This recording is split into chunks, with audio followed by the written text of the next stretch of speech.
Dear 10th class students, this is the video for you. In this video, I will tell you finding solution of given pair of linear equations. For finding solutions, there are two methods. First is graphical method.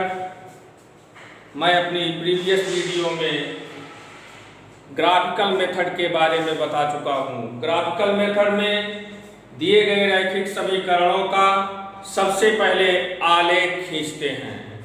आलेख खींचने के लिए मैं बता चुका हूँ, दिए गए रैखिक समीकरणों को आलेखी विधि से हल करने के लिए निर्देशाक्ष तल में हम उन रैखिक समीकरणों का आलेखन करते हैं और ये भी जानते हो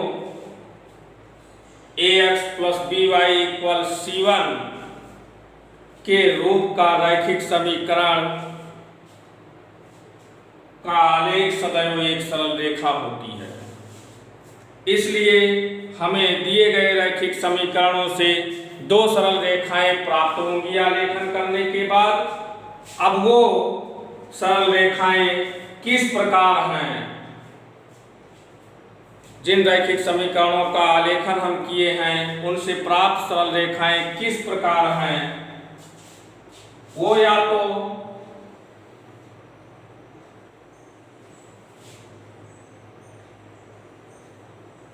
कहीं इंटरसेक्ट करेंगी,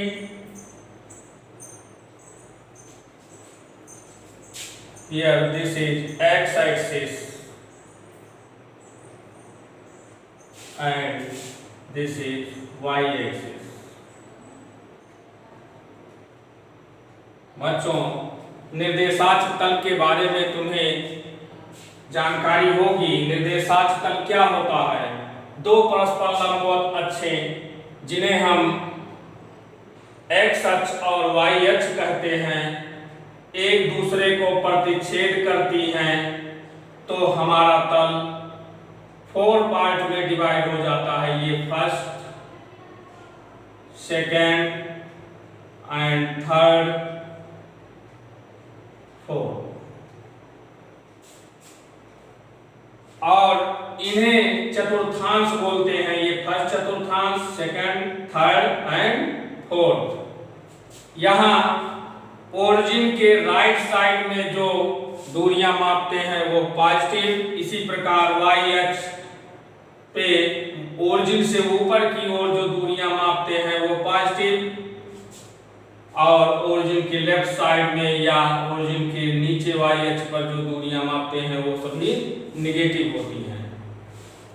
इस प्रकार से दो दी गई रैखिक समीकरणों का आलेखन के बाद हमें यदि इस प्रकार की रेखाएं मिलती हैं कि वो दोनों एक दूसरे को कहीं इंटरसेक्ट करती हैं, तो यही इंटरसेक्शन पॉइंट, यही प्रतिच्छेद बिंदु उन दोनों रैखिक समीकरणों का हल होता है। और इस स्थिति में एक कंडीशन मैं बता चुका हूँ, a1/a2 is not equal b1/b2 होगा। यहाँ इन दोनों रैखिक समीकरणों का एक यूनिक हल होगा और इस कंडीशन में a1/a2 is not equal b1/b2 प्राप्त होगा। ये रेखाएं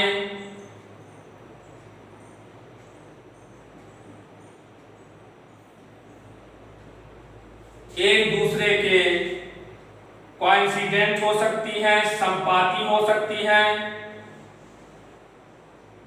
यही पहली रेखा है और यही दूसरी रेखा भी है। कहने का अर्थ ये है कि दोनों रेखाएं सेम हैं। ऐसी स्थिति में इनके अनेक हल होते हैं।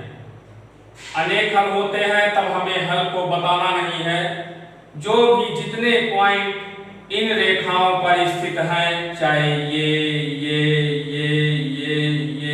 कोई भी, वो सभी उन रैखिक समीकरणों के हल होंगे जिनमें x कोऑर्डिनेट पहले चर का मान होगा और y कोऑर्डिनेट दूसरे चर का मान होगा। इसी प्रकार यदि दिए गए रैखिक समीकरणों से प्राप्त हुआ आलेख इस प्रकार है कि कहीं भी इंटरसेक्ट नहीं करती है रेखाएं। जो दोनों रैखिक समीकरण हैं उनसे प्राप्त ये रेखाएं ऐसी हैं जो दोनों एक दूसरे के पैरेलल हैं। ऐसी स्थिति में इनका कोई भी हल नहीं होगा। और यहाँ a1 by a2 equal b1 by b2 is not equal c1 by c2, ये कंडीशन होती है जबकि दिए गए रैखिक समीकरणों का कोई हल नहीं होता है। और यहाँ condition a1 by a2 equal b1 by b2 equal c1 by c2, ये कंडीशन यदि होगी दोनों रैखिक समीकरणों से हमें अनुपात ये इक्वल मिलेंगे a1 by a2 equal b1 by b2 equal c1 by c2, तब हम कहेंगे उन रैखिक समीकरणों के अनेक हल हैं। जो रैखिक समीकरण युग्म दिया गया है उसके अनेक हल हैं। तो ये हुआ ग्राफिकल मेथड, रैखिक समीकरणों को हल करने का आलेखी विधि। इस विधि से हल करने के लिए मैं फिर बता रहा हूं, दोनों रैखिक समीकरणों का ग्राफ खींचना होता है और ग्राफ खींचने का तरीका मैं अपनी प्रीवियस वीडियो में बता चुका हूं। एक्स अक्ष और वाई अक्ष से वो रेखाएं कहाँ इंटरसेक्ट करती हैं वो पॉइंट प्राप्त करते हैं और वो दोनों पॉइंट को मिलाती हुई एक रेखा खींच लेते हैं जो कि उस रैखिक समीकरण का आलेख होता है। तो यदि कहीं क्वेश्चन इस प्रकार से दिया जाता है कि दिए गए रैखिक समीकरणों को ग्राफीय विधि से हल कीजिए, तो सबसे पहला काम होगा उन रैखिक समीकरणों का आलेखन करना होगा। आलेखन करने के बाद यदि वो दोनों रेखाएं एक दूसरे को कहीं किसी पॉइंट पर इंटरसेक्ट करती हैं, तब वो पॉइंट ही उन रैखिक समीकरणों का हल होगा। और यदि वो दोनों रेखाएं एक ही हैं, सेम रेखा ही है, यानी कोइंसिडेंट हैं, संपाती हैं, उस स्थिति में अनेक हल होंगे, उन रैखिक समीकरणों के अनेक हल होंगे।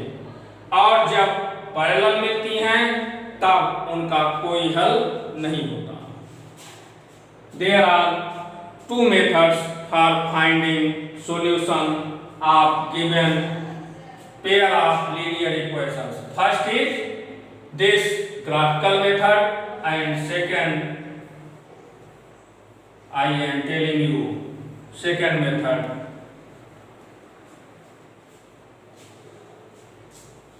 Second method for finding solution of given pair of linear equations is algebraic method.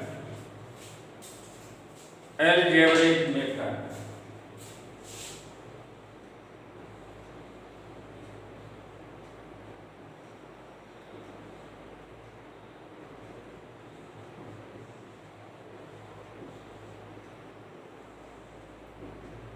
बीजगणितीय विधि। There are three methods in algebraic method. First, substitution method. Substitution method means प्रतिस्थापन विधि। Substitution method means प्रतिस्थापन विधि। यहाँ दिए गए रैखिक समीकरणों से किसी भी रैखिक समीकरण से किसी एक वेरिएबल की वैल्यू फाइंड करते हैं और वो वैल्यू सेकेंड इक्वेशन में पुट करते हैं और इस प्रकार से वो सेकेंड इक्वेशन किसी एक वेरिएबल में हो जाता है और फिर उस समीकरण को जो कि एक वेरिएबल वाला है या एक चर वाला समीकरण है, हल करके उस चर की वैल्यू प्राप्त कर लेते हैं और फिर उस चर की वैल्यू को किसी भी इक्वेशन में पुट करके सॉल्व करते हैं तो दूसरे वेरिएबल की वैल्यू मिल जाती है। Second method elimination method.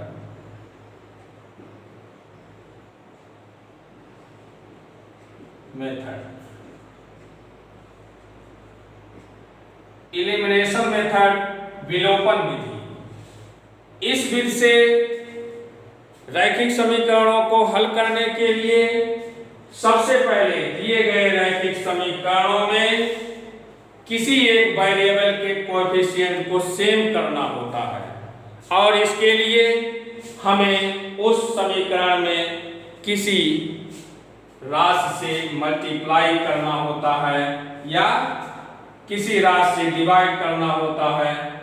कहने का अर्थ ये है कि दोनों रैखिक समीकरणों में किसी एक वेरिएबल के कोएफिशिएंट को सेम करना होगा, किसी एक चर का गुणांक बराबर करना होता है और बराबर करने के लिए हमें जिस राशि का गुणा भाग करना होता है हम करते हैं। उसके बाद दोनों जो रैखिक समीकरण मिलेंगे उनको हल करते हैं। हल कैसे करते हैं? माइनस करेंगे या प्लस करेंगे, जैसे भी वो एलिमिनेट हो सके। एक्स चर को एलिमिनेट करना चाह रहे हैं तो एक्स चर जिस प्रकार से एलिमिनेट हो, चाहे सब्ट्रैक्ट करने पर या ऐड करने पर, वो करेंगे और उसके बाद एक वेरिएबल की वैल्यू मिल जाएगी। फिर उस वेरिएबल की वैल्यू को किसी अन्य इक्वेशन में पुट करके अदर वेरिएबल की वैल्यू प्राप्त कर लेते हैं। तो एलिमिनेशन मेथड विलोपन विधि से हल करने के लिए हमें रैखिक समीकरणों में किसी एक चर का विलोपन करना होगा। इसके लिए हमें किसी एक चर के गुणांक को सेम करना होता है। Third, cross multiplication method.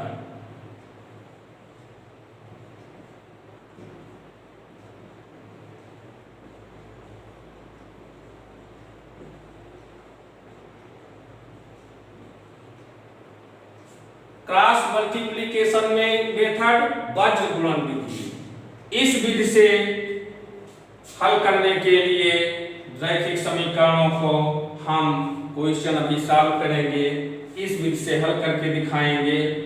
और क्या होता है क्रॉस मल्टीप्लिकेशन मेथड वो समझिए। सबसे पहले हम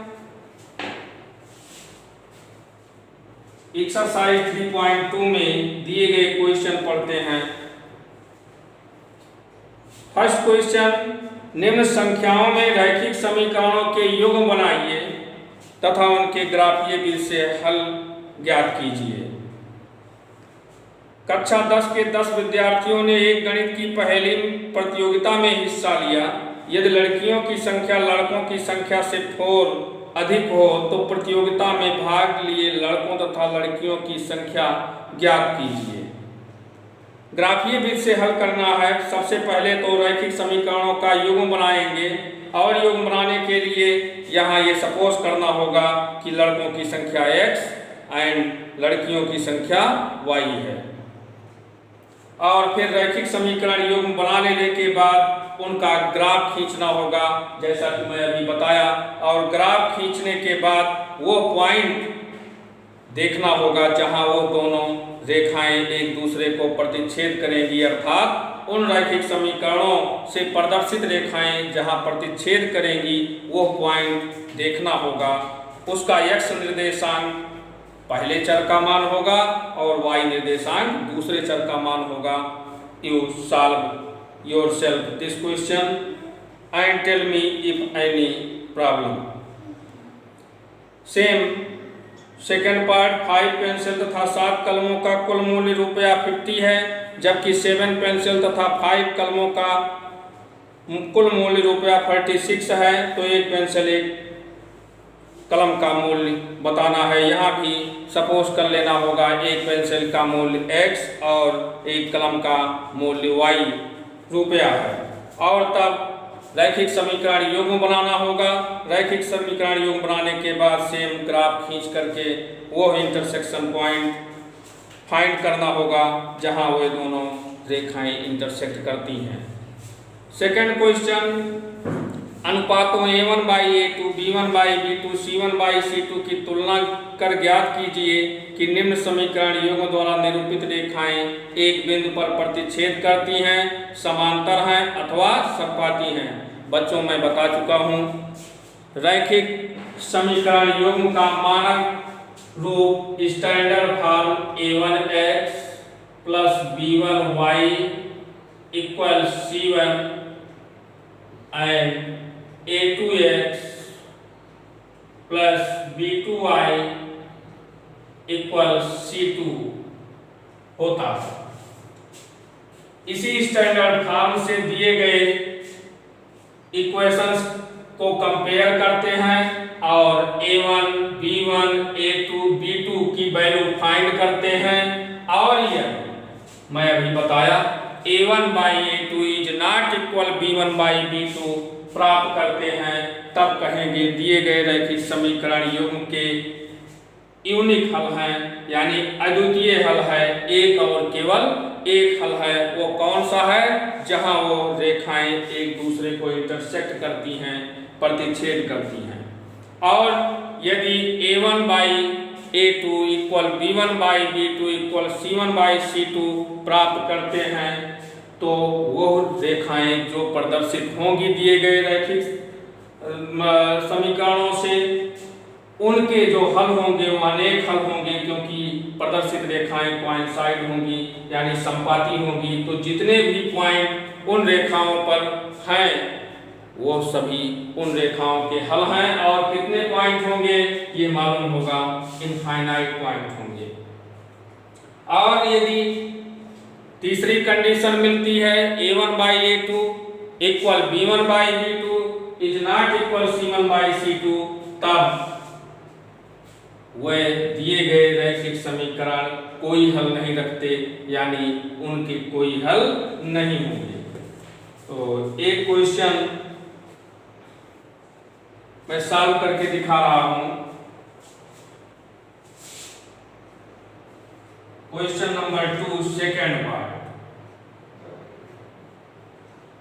given equation 9x plus 3y equal -12 and this is first equation, and second is 18x plus 6y equal -24.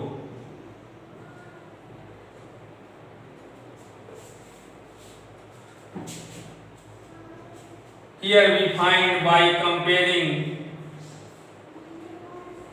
these given equations with standard form of linear equations.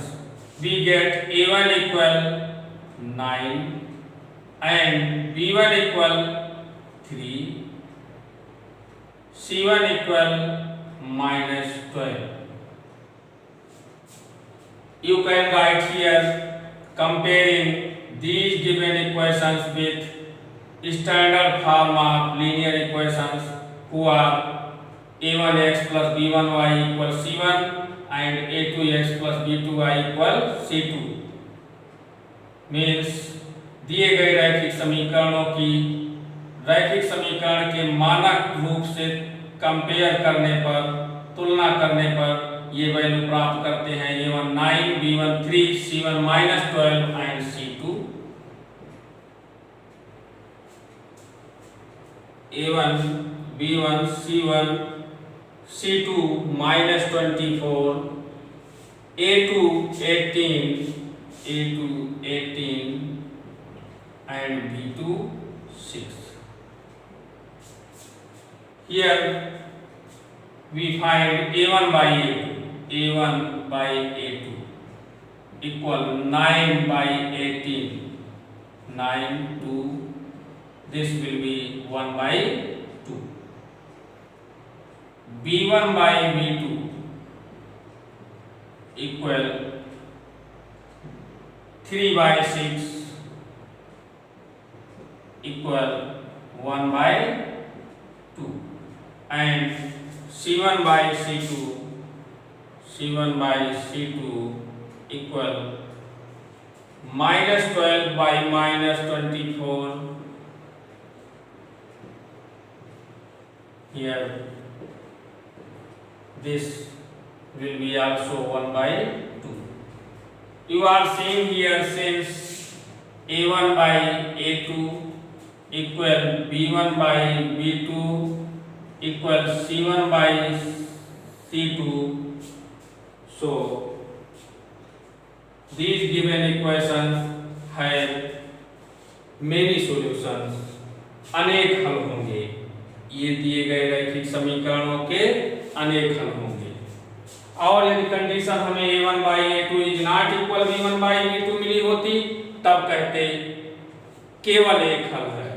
और यदि A1 by A2 equal B1 by B2 is not equal C1 by C2 मिलती तो वो condition कब मिलती है? जब प्रदर्शित रेखाएं पैरेलल प्राप्त होती हैं, यानी समांतर होती हैं, अर्थात वो कहीं भी इंटरसेक्ट नहीं करती हैं, और उस स्थिति में उनका कोई हल नहीं होता है।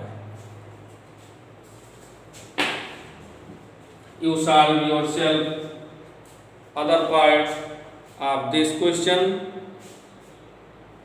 Question number 3, अनुपातों A1 by A2, B1 by B2, C1 by C2 की तुलना कर ज्ञात करना है। निम्न रैखिक समीकरणों की युग्म संगत हैं, कंसिस्टेंट हैं या असंगत हैं, इनकंसिस्टेंट हैं। मैं अपनी प्रीवियस वीडियो में ये भी कंडीशन बता चुका हूँ कब दिए गए रैखिक समीकरण युग्म कंसिस्टेंट हैं और कब इनकंसिस्टेंट हैं। कंसिस्टेंट होंगे कब? जबकि उनका कम से कम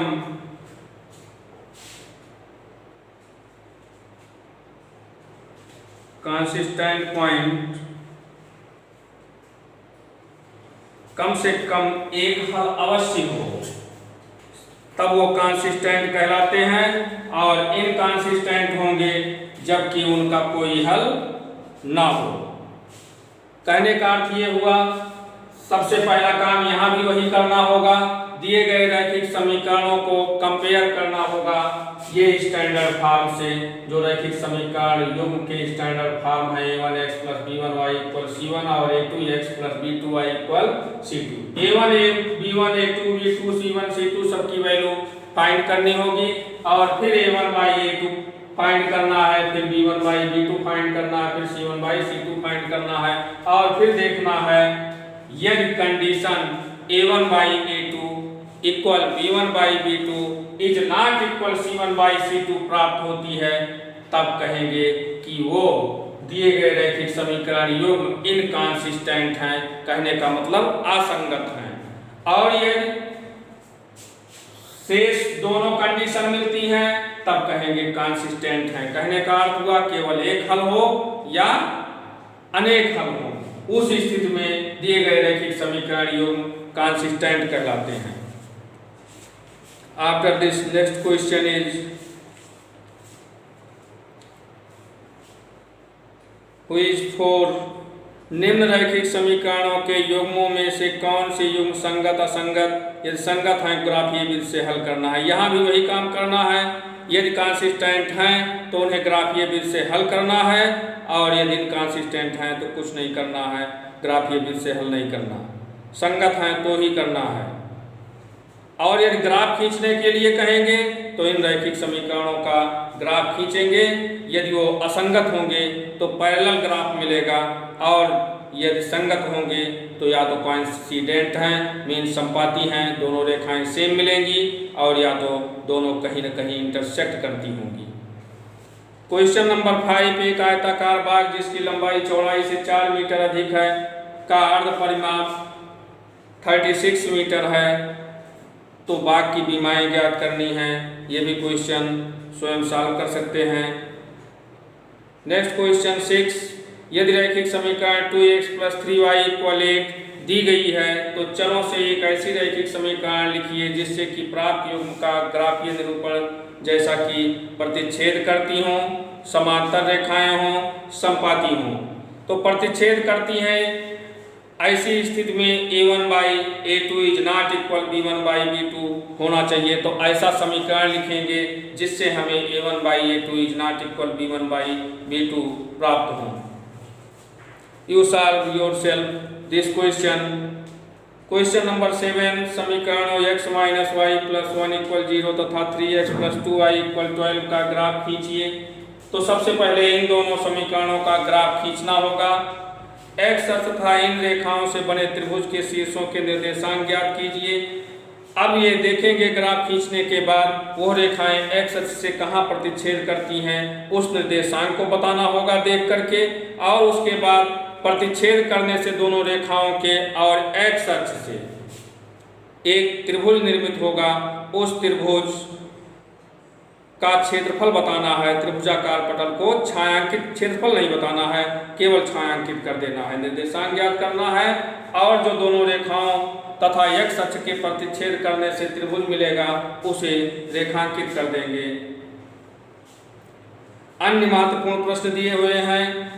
क्वेश्चन नंबर 8 है, निम्नलिखित समीकरण युग्मों को ग्राफीय विधि से हल कीजिए तथा x अक्ष पर उन बिंदुओं के निर्देशांक ज्ञात कीजिए जहां ये रेखाएं x अक्ष को काटती हैं। तो इस क्वेश्चन को भी स्वयं सॉल्व कर सकते हैं। क्वेश्चन नंबर 9, समीकरण x माइनस वाई प्लस 1 निरूपित ग्राफ खींचिए। इन रेखाओं x अक्ष से घिरे हुए क्षेत्र का क्षेत्रफल भी ज्ञात कीजिए। अब क्षेत्रफल भी यहाँ ज्ञात करना है। क्षेत्रफल ज्ञात करने के लिए दोनों रेखाओं तथा x अक्ष से जो त्रिभुज बनेगा उस त्रिभुज के वर्टेक्स शीर्ष के कोऑर्डिनेट मालूम करेंगे, और जब शीर्षों के कोऑर्डिनेट प्राप्त कर लेंगे तो फार्मूला जानते होंगे जो कि निर्देशांकों के रूप में त्रिभुज का क्षेत्रफल ज्ञात करने का है। मैं लिख रहा हूं, एरिया ऑफ ट्रायंगल,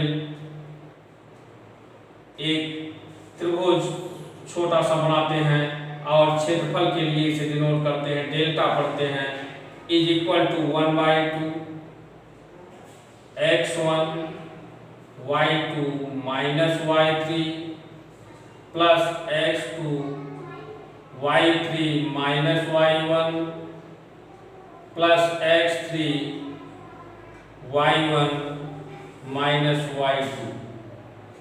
यहाँ x1 x2 x3 y1 y2 y3 की वैल्यू यहाँ पुट करेंगे और सिंप्लीफाई करने के बाद एरिया त्रिभुज की मिल जाएगी। और x1 x2 x3 y1 y2 y3 ये हैं क्या? x1 y1 पहले वर्टेक्स का कोऑर्डिनेट है, x2 y2 दूसरे वर्टेक्स का कोऑर्डिनेट है और x3 y3 तीसरे वर्टेक्स का कोऑर्डिनेट है। इनकी वैल्यू कंपेयर करके नोट कर लेंगे और फिर इस फार्मूला में पुट करके एरिया बता सकते हैं। क्वेश्चन नंबर 10, उस त्रिभुज के शीर्षों के निर्देशांक ग्राफीय विधि से ज्ञात करने हैं जिसकी भुजाओं के समीकरण निम्नवत हैं। तो ग्राफीय विधि से ज्ञात करने के लिए जो रेखाएं दी गई हैं, रेखाएं मीन्स जो रैखिक समीकरण दिए हुए हैं उनसे प्रदर्शित रेखाएं आलेखित कर लेंगे और उसके बाद उन 3 रेखाएं दी हुई हैं तो 3 रेखाएं 3 रैखिक समीकरण दिए हुए हैं तो इनसे 3 रेखाएं प्रदर्शित होंगी।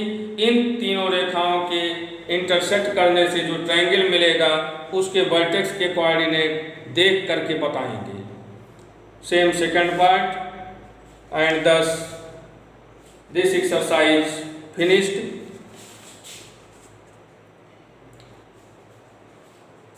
अब मैं एक क्वेश्चन ये सब्स्टिट्यूशन मेथड का यूज करके हल करूंगा। रैखिक समीकरण युग्म दिए गए होंगे और उन्हें हल करना है। तो मैं पहली विधि का इस्तेमाल करूंगा, फर्स्ट मेथड का।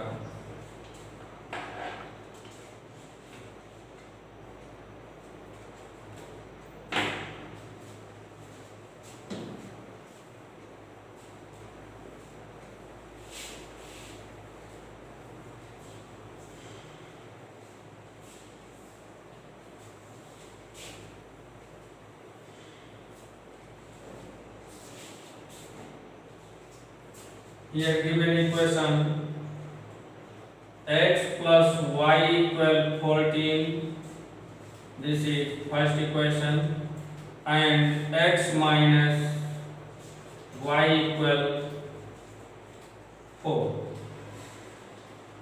second.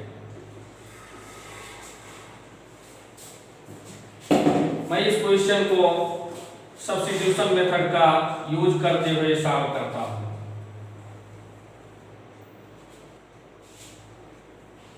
समीकरण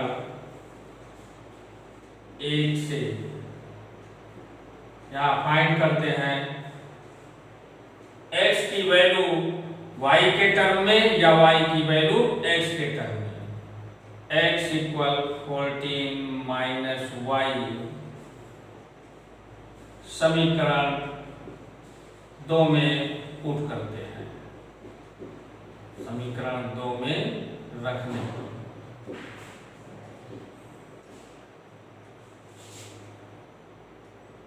x 14 minus y equal 4, 14 minus 2y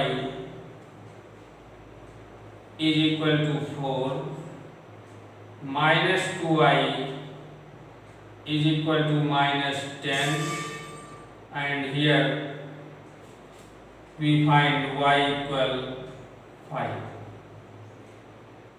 Now value of y put in equation first or second, we will get value of other variable who is y. y equal 5 समीकरण 1 में रखने पर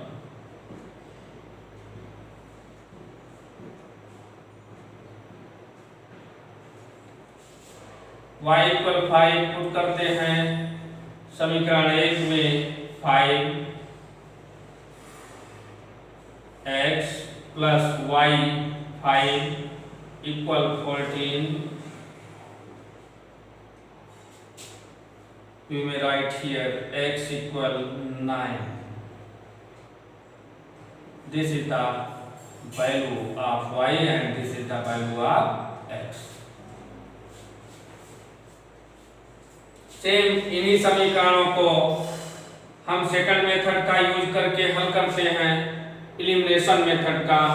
देखिए x plus y equal 14, x minus y equal 4।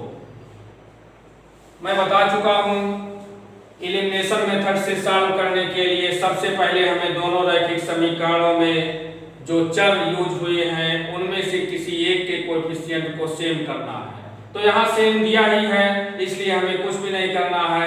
अब यहाँ देख रहे हैं यदि ये इक्वेशन फर्स्ट में इक्वेशन सेकंड को ऐड किया जाए तो ये सब्ट्रैक्ट हो जाएंगे, मीन्स y एलिमिनेट हो जाएगा, और तब यहाँ 2x इक्वल 18 मिलेगा, x इक्वल 9 मिलेगा। देखिए यहाँ भी वैल्यू x की 9 ही आएगी। अब x के इस वैल्यू को किसी एक इक्वेशन में पुट करके y की वैल्यू फाइंड कर सकते हैं। देखिए हम इक्वेशन सेकंड में पुट करते हैं, x का मान समीकरण 2 में रखने पर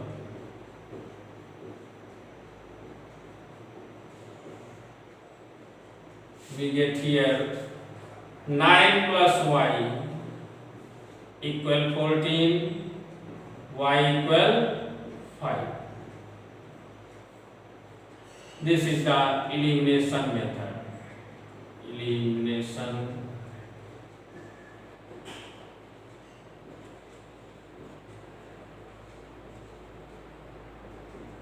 by elimination method, and this by substitution method.